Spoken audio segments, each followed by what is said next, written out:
Yo Chamana, un podcast de la doctora Marisela Pretomo. Buenos días a todos mis oyentes, yo soy la doctora Marisela, muchísimas gracias por acompañarme en este espacio. Hoy les voy a hablar de los registros akáshicos. Voy a responder a la pregunta, ¿qué son los registros akáshicos? Bueno, necesariamente tengo que remontarme a un poquito de historia, así que voy a empezar hablándoles de una persona muy importante que fue quien introdujo el término Akasha en Occidente. Les hablo de Elena Blavatsky, nacida en Rusia en el año 1831. Esta fue una mujer descendiente de una familia aristócrata, quien fue muy polémica durante vida. Ella tuvo muchas experiencias paranormales desde pequeña y se interesó desde muy temprana edad por el conocimiento oculto. Y esas inquietudes esotéricas le llevaron a visitar innumerables países, entre ellos India, donde vivió en el Tíbet durante 5 años bajo la enseñanza de sus maestros en budismo e hinduismo. Además visitó Egipto, Grecia, Turquía, México, muchos países de América Latina, Indonesia, Francia, Alemania, Siria, Italia, Canadá, etc. Ella fundó la Sociedad Teosófica en el año 1875 en los Estados Unidos. Blavatsky escribió varios libros, pero quizás el más importante de todos es La Doctrina Secreta. En este libro, publicado en el año 1888, habla del desarrollo de las ciencias ocultas y del origen de la magia, entre otras cosas. Y es allí donde menciona el Akasha. Akasha es una palabra que viene del sánscrito y significa el éter, el espacio o la luz primordial. Ella lo describe como en un plano etéreo donde se almacenan todos los pensamientos y acciones de la humanidad, siendo la Akasha la sustancia primordial que tiene todas las memorias universales. En este mismo libro, y refiriéndose a la Akasha, hace referencia a que solo las personas iniciadas en las enseñanzas esotéricas y con un nivel de conciencia muy elevado pueden acceder a estos registros. De la misma manera, refiere que si se les ocurre a alguien interpretar estos registros desde el nivel de la clarividencia psíquica, pues están muy equivocados, puesto que no es el nivel adecuado para acceder a ello. Bueno, por lo anterior, pues entonces se deduce que existe un alma, que el alma evoluciona y que solo las personas que logran llegar a planos ascendentes, planos elevados, pueden lograr este conocimiento y por ende su lectura. En ningún momento en la teosofía se habla de los registros akáshicos. ¿Quién introdujo el término registros akáshicos? Bueno, Charles Webster, quien fue uno de sus discípulos y quien también se formó en la India, con los mismos maestros con los que ella se formó. Este hombre, en el año 1896, escribe un libro, en el 1895, escribe un libro que se titula El Plano Astral. Y en ese libro menciona la percepción de eventos pasados a través de los registros akáshicos. Entonces emerge o se acuña el término registros akáshicos para referirse a la Akasha que antes mencionaba Blavatsky. Luego, ya se mencionó que estos registros están relacionados con la clarividencia. Posteriormente, en el año 1896, escribió un libro que se llama El Plano Mental, y entonces allí describe estos registros akáshicos como un depósito energético donde se registra todo lo que sucede. Y posteriormente, en el año 1911, publica un libro llamado La Vida Interna, donde explica cómo los clarividentes entrenados pueden acceder a estos registros. Bueno, entonces tenemos que, según la teosofía, la Akasha se refiere a un campo unificador de las experiencias y pensamientos de la humanidad, que son esencialmente universales y accesibles solo por personas ascendidas, negando la posibilidad de su lectura por clarividentes. Sin embargo, Charles Webster es quien expresa que los mismos sí pueden ser leídos desde el plano astral, accesible por los clarividentes. Bueno, en el año 1923, Edgar Cayce fue quien popularizó la lectura de los registros akáshicos. Pero yo quiero hacer referencia a que este psíquico norteamericano, desde el año 1901, entraba en trance, y en el trance su asistente le hacía las preguntas que los consultantes querían respuesta. Y este hombre en estado de trance respondía todas esas preguntas. Bajo la asesoría de su asistente, en el año 1923, comenzó a llamar esta experiencia lectura de registros akáshicos. Y hasta el día de hoy, ¿ok?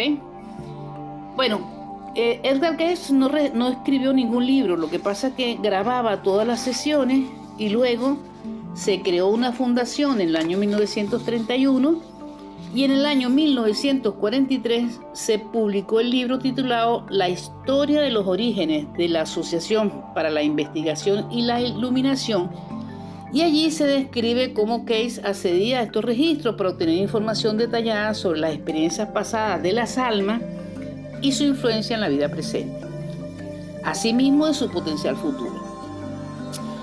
¿Cuál era la perspectiva de Cayce? Él decía que si bien es cierto que los registros akáshicos contienen eventos universales, dicha globalidad no es más que la suma de eventos individuales.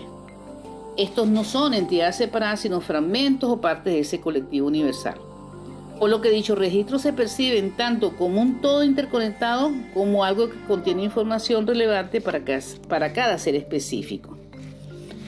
Cayce pensaba que los registros, que toda persona tenía un registro único, toda persona, toda alma.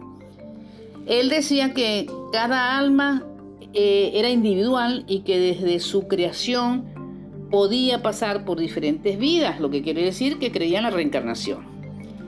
Y esa alma pues vivía todas esas vidas con una serie de experiencias cuyo propósito era evolucionar para lógicamente luego unirse a la energía universal, vamos a decir así, al creador, a Dios, X, según como lo quieras ver.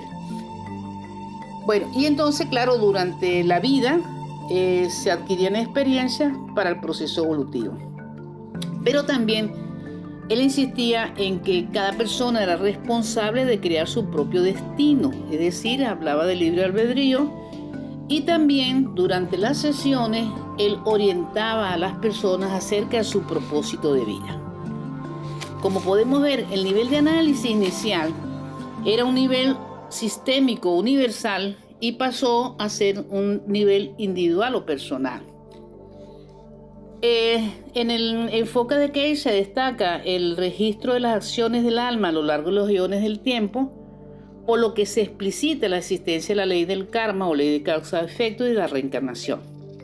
Actualmente, cuando se habla de registros akáshicos, se refiere a este último enfoque, a pesar de que la forma de acceso ha cambiado, o sea, ya nadie entra en trance para hacer la lectura, ¿ok? Bueno, sí hay personas que tienen otras técnicas que no son las técnicas que están popularizadas hoy día.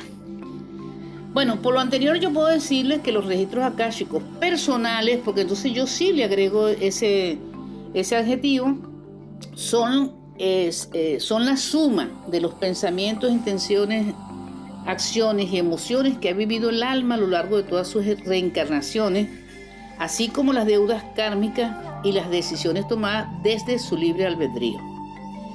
Bueno, este concepto implica varios aspectos. El primer aspecto es la creencia en la existencia del alma. El segundo es la creencia en la reencarnación y la ley del karma. El tercero es la creencia en el libre albedrío.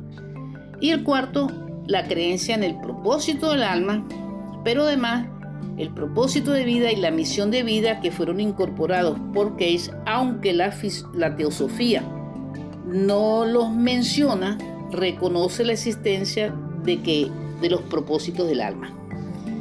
Bueno, vamos a hablar un poquito acerca de estos aspectos, porque yo creo que si uno se va a hacer los registros akáshicos, pues debe ser más o menos consono con estas creencias. Si estas creencias no forman parte de los ideales o de los conceptos que la gente tiene, pues no creo que sea conveniente hacerse una lectura. Bueno, la primera creencia, la existencia del alma.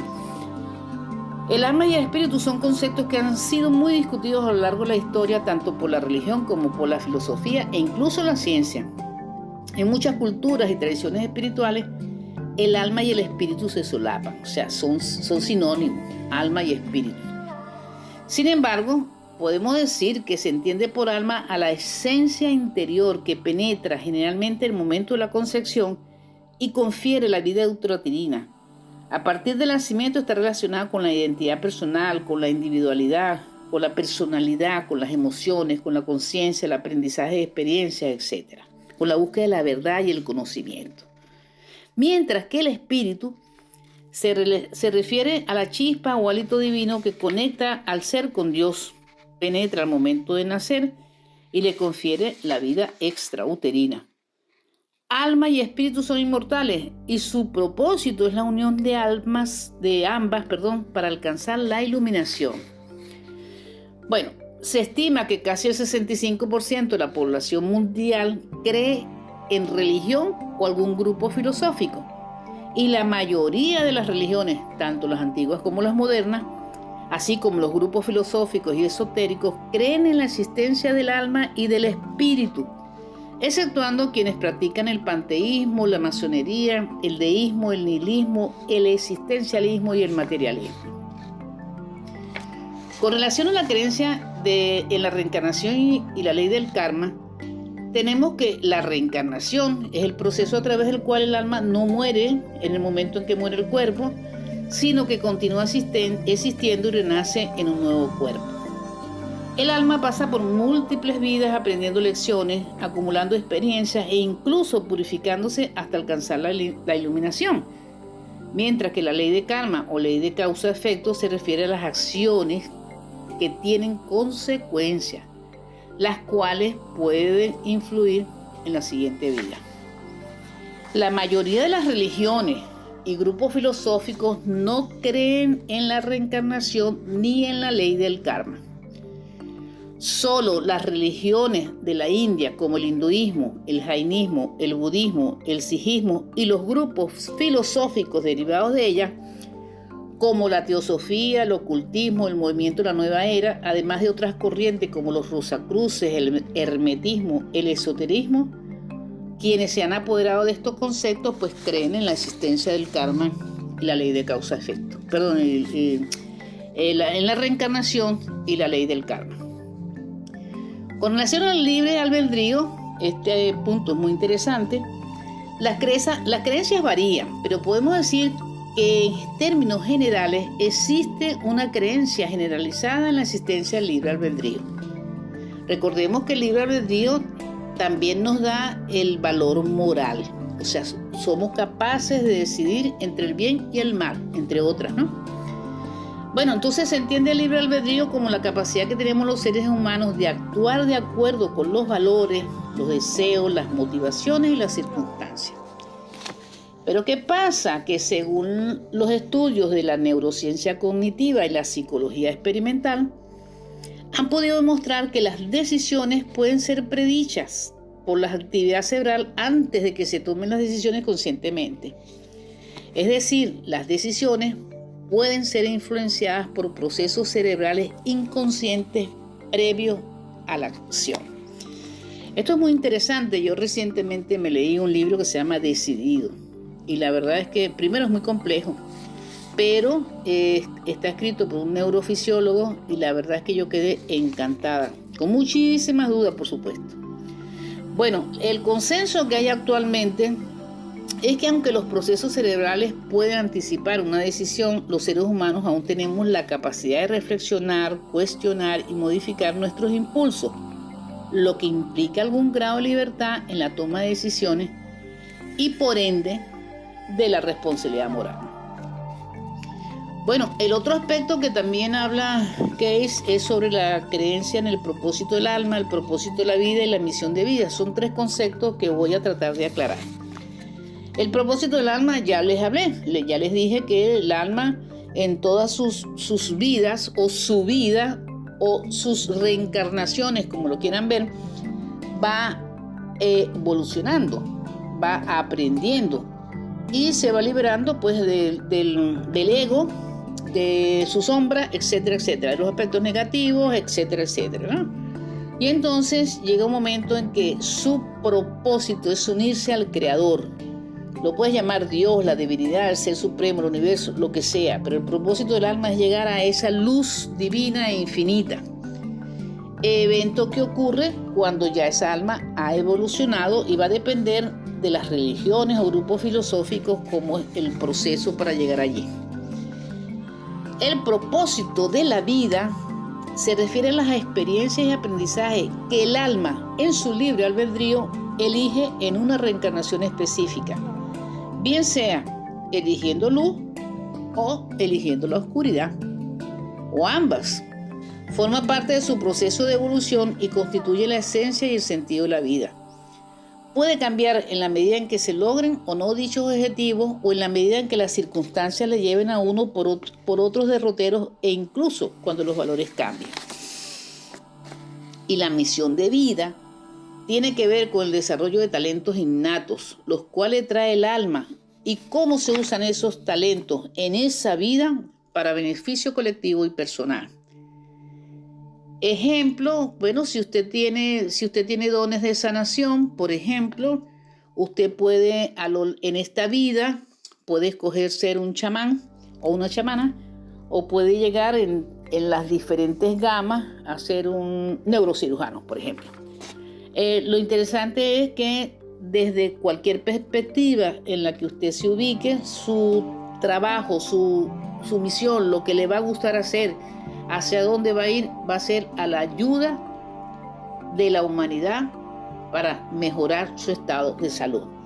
Lo que no implica que tenga que ser médico o chamán, porque incluso si usted es un ingeniero del área de agua y trabaja para que las comunidades tengan agua potable, pues también está contribuyendo a cumplir una misión de sanación de las comunidades. ¿Ok? Bueno, en fin, y antes que se me olvide, volviendo al tema de la sanación, no solamente es física, es la sanación emocional, la sanación espiritual, etc. Por lo tanto, incluyo aquí a los sacerdotes, a quienes trabajan con misiones especiales para guiar a la humanidad. Bueno, en fin, para cerrar esta primera parte, he de decirles que Edgar Cayce incorporó en las lecturas que hacía gratuitamente a quienes le consultaban estos conceptos, siendo la búsqueda del propósito de la vida y la misión de vida la segunda y tercera causa de sus consultas, obviamente precedida por la recuperación de la salud, ya que las personas no respondían a los tratamientos convencionales. Hoy día la mayoría de los consultantes de los registros akáshicos mantienen interés en los aspectos antes mencionados. Bueno, hasta aquí esta primera parte de los registros akáshicos. Quiero contar con ustedes para su difusión. Ya saben que me pueden encontrar en Facebook como Más Manos Maravillosas y en Instagram como @doctora Marisela Perdomo. Les espero el próximo lunes y espero que les haya sido útil esta charla. No te olvides de darle a seguir este podcast en Spotify. Y si te ha gustado, puntúa este episodio.